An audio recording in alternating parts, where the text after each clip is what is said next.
seated, left leg long, right leg bent, right sole of foot to left inner thigh. We're gonna rotate and reach the right hand to left toes. Then we're gonna come back, plant the right hand, lift up into a gate position, then draw the left knee forward to crunch left elbow, left knee, bring it back and sit it down, rotate, tap, plant and lift, draw knee to elbow, and resist on down. Rotate, tap, lift, draw knee to elbow, and back down. So really think on that twist as you turn in the seated position, right hand to left toe, about that left side crunch. And then here.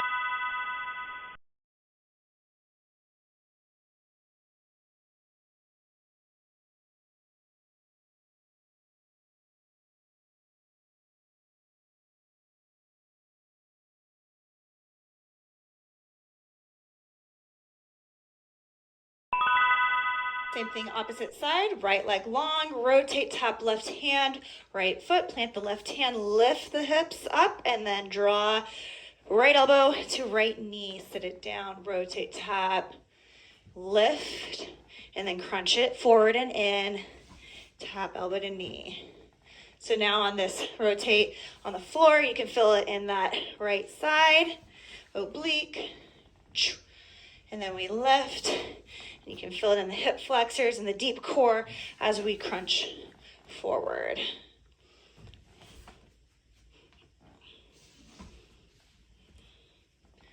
Lift and lower with as much grace and control as you can. Applying strength.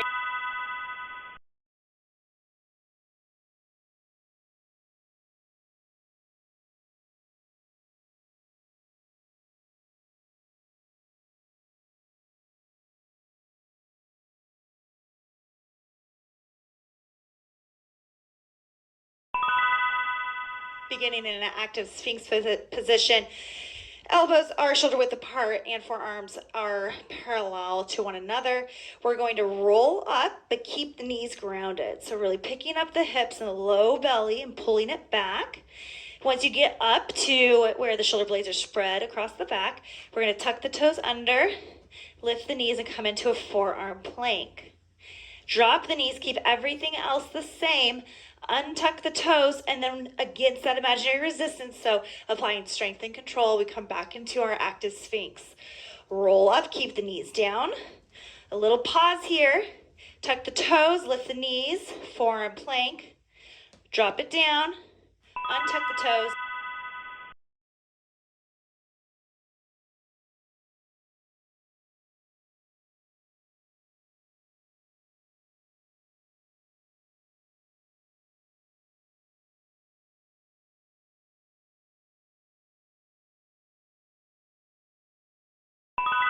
Starting a low squat with the feet as wide as the mat, we're going to roll back by tucking the tailbone, rounding the spine, lift the hips to the sky, and then come back and lift into that low squat. So you've got a couple options here. You can use as little or as much momentum as you need, but the point isn't to apply a bunch of momentum, just as much as you need. And if coming up into the squat and lifting up the glutes off the ground isn't happening for you, then you're going to roll up, kind of just reach the arms forward, keep the sit bones grounded, and then roll back and hip lift to the sky.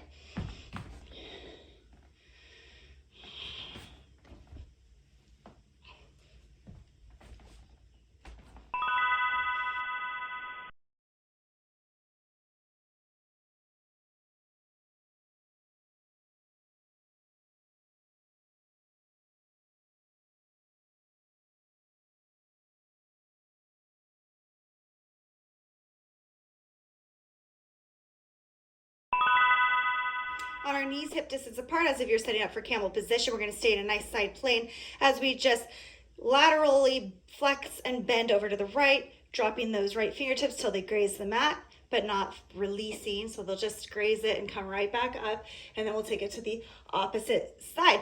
So what we want to do is try to keep our body in this nice side plane as if we're between two sheets of glass here that we have to just side bend between. You can't thrust the butt back or lay into the lumbar spine. You got to stay nice and lateral. So really utilizing that side bend, that side oblique.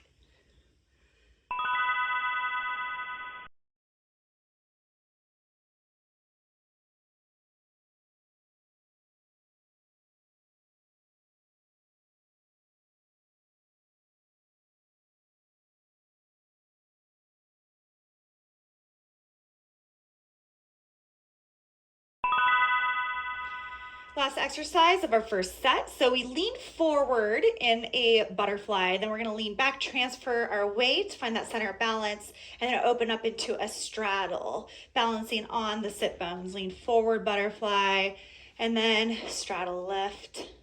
As we lean back, transferring our center of gravity over the center of balance. So that center of balance is where the ground meets the body. So here, it's gonna be kind of that sit bones, but also more towards the back of the pelvis as we straddle the legs apart, and then really on the sit bones and the sides of the feet as we lean forward, and then the body shifts.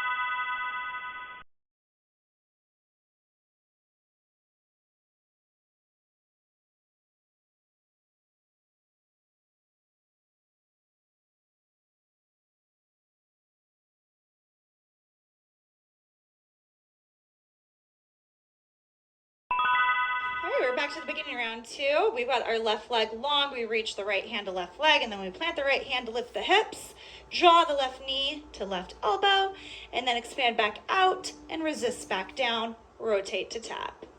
Plant, lift, crunch, expand, lower, rotate, tap. So this time, round two, we've been here before, we know where we're going, so we're really trying to melt it all together.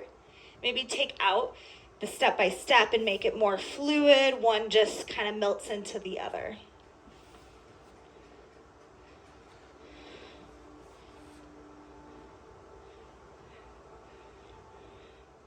And part of that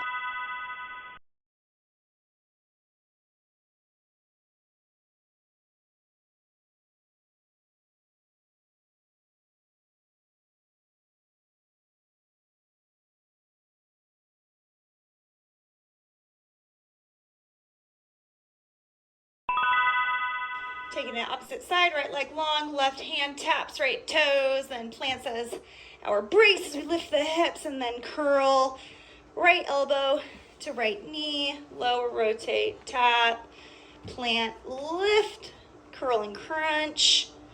And then again, just trying to kind of smooth it out, melt all the pieces together so it becomes more like one, like just one fluid dance move instead of 3 or 4 different parts.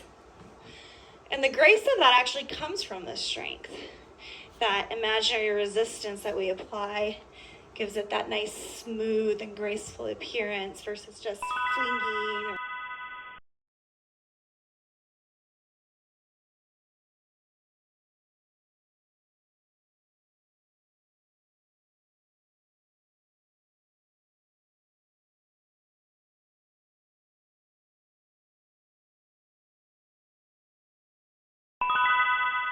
Nice strong Sphinx. We roll up but keep the knees down. Take a moment to really feel this before we tuck the toes, and then lift the knees to find that forearm plank. Knees come down, untuck the toes, pause here, and then roll it back to the beginning. That nice strong Sphinx. Curl it right back up. Just a little pause, tuck the toes, lift forearm plank, drop the knees, pause, and roll it out. So really taking a moment here with the knees down to really feel what we've applied. Keep it, and then take it into your forearm plank the whole time, maintaining that integrity and strength in the upper body.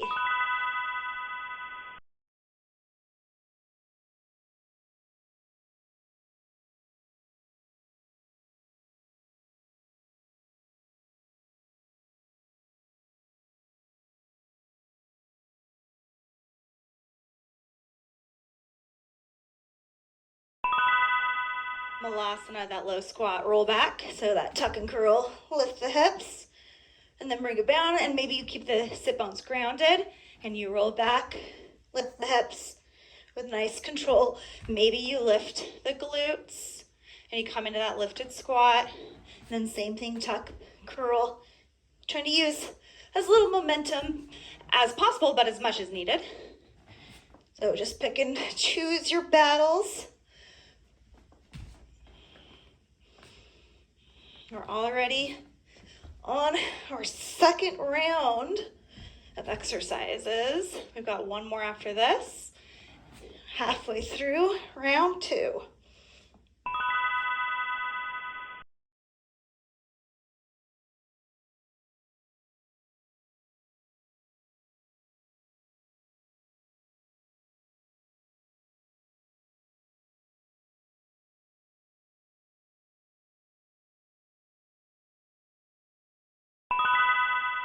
Camel set up in star position, so falling star and camel, and then we just laterally side bend over to the right, fingers graze the mat, and you come back through neutral and take it to the left, so don't stick the butt out. Keep the core nice and tight and feel that nice long length that happens on the left as we make the right side oblique work, and vice versa. And keeping the control in the center line, also finding the length in the front line along the front spine and the back line along the back of the spine. So really hugging it in from both sides, but keeping it nice and long through that center axis.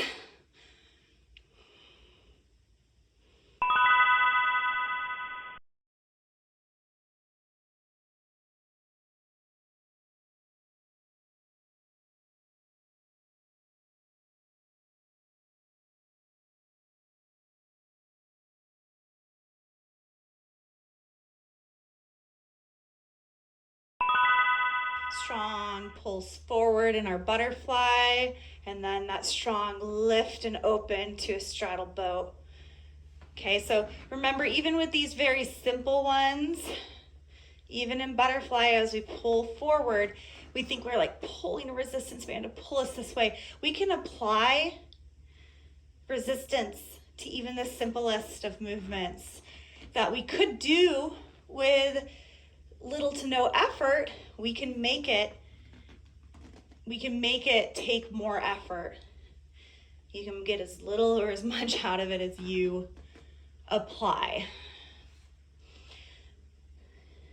You've always heard the apply yourself.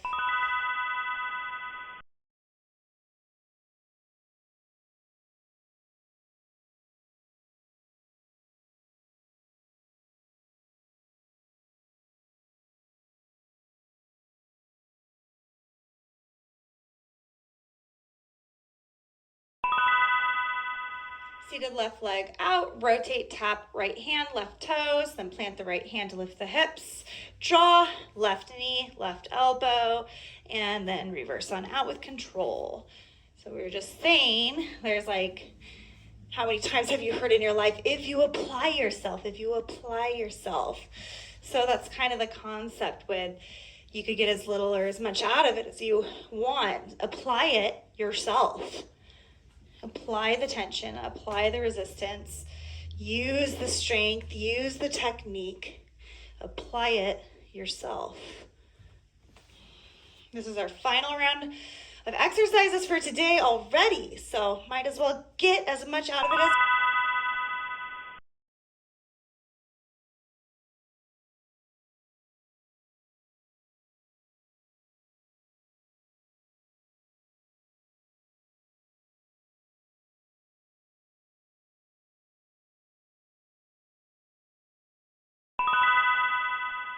last time. Opposite side, right leg long, tap left hand, right foot, plant the left hand, lift the hips, then crunch right elbow to right knee, take it back out long, resist it down, rotate, tap, resist it up, crunch forward, and just melt it all together, nice and smooth, knowing that that grace does not come from ease per se, but comes from applied strength and applying it ourselves. We're almost done. This is the last round.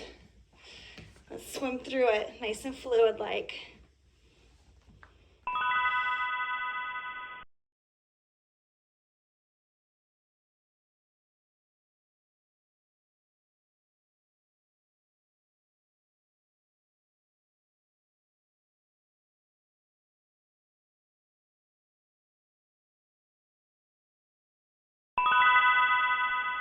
Active Sphinx, curl up, round up, pull back, keep the knees down, pause here, tuck the toes, lift the knees, forearm plank.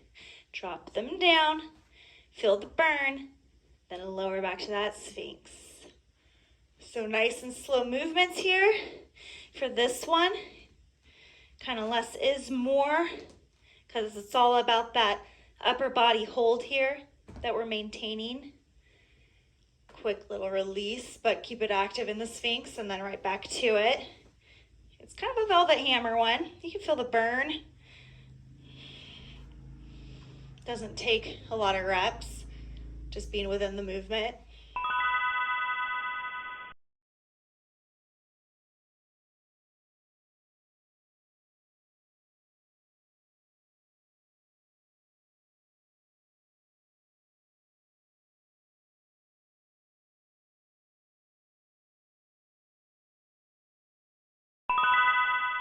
Low squat or seated squat.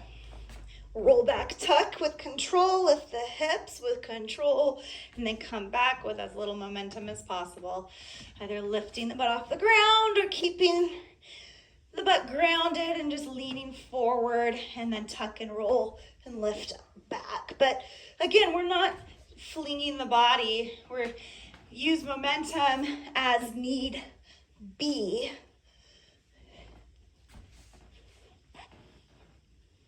And that kind of creates more of a challenge, and challenge is where we grow.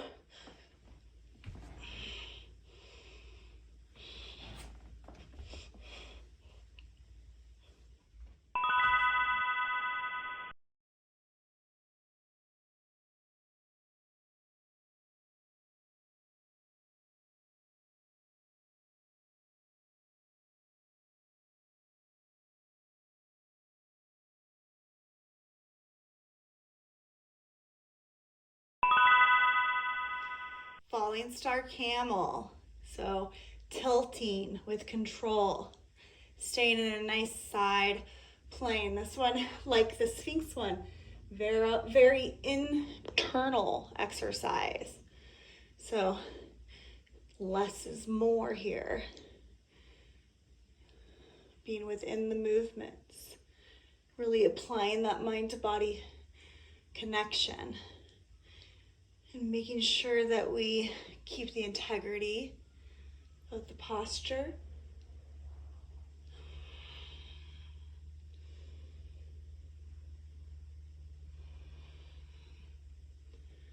Almost there.